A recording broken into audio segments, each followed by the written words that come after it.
Money for ex-President Ellen Johnson Sirleaf, who has won the $5 million Mo Ibrahim Prize for African Leadership. Well, she is praised for her work rebuilding the nation after a civil war and leading a process of reconciliation. The prize committee admitted that while Ms. Sirleaf was accused of tolerating corruption, she had shown exceptional leadership in difficult times. It added that Liberia was the only country out of 54 to improve in every category and subcategory of the Ibrahim Index of African Governance. Ms. Sirleaf served 2 terms as president.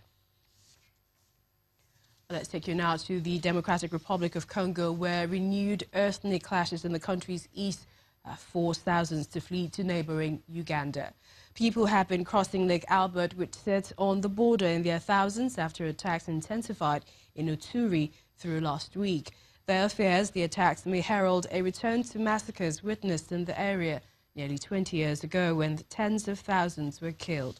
The Hema and the Lundi ethnic groups of the DRC have had historical rivalry over land.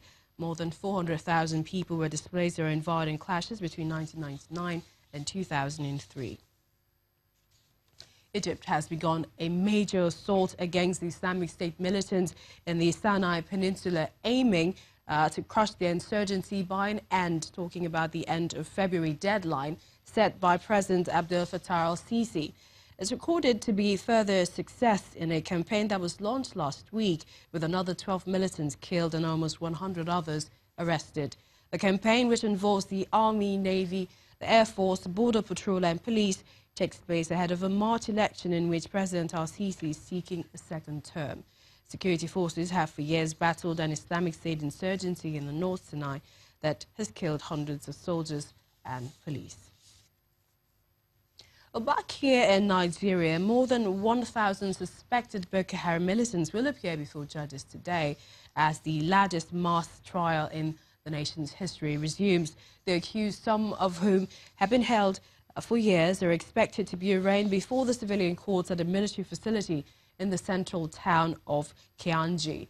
Well, the decision to hold the cases in public comes after human rights groups, including Amnesty International, criticized secret hearings during the first phase of the trials in October.